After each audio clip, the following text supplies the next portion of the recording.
বৃষ্টি,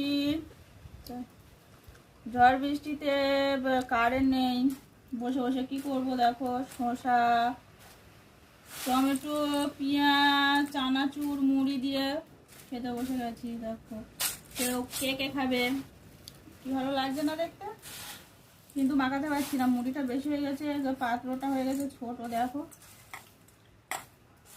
আচ্ছা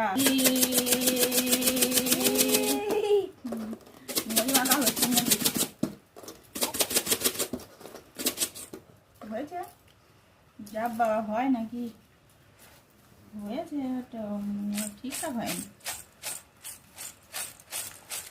বড় একটা গামলি পাত্র নিয়ে আসবে, এটা নিয়ে এসছে একটা ছোট, আর আমার এখানে তো কিছুই থাকে না, খুব সমস্যা। কে কে খেতে চাও চলে এসো, মশলা মুড়ি সব কিছুই দিয়েছি।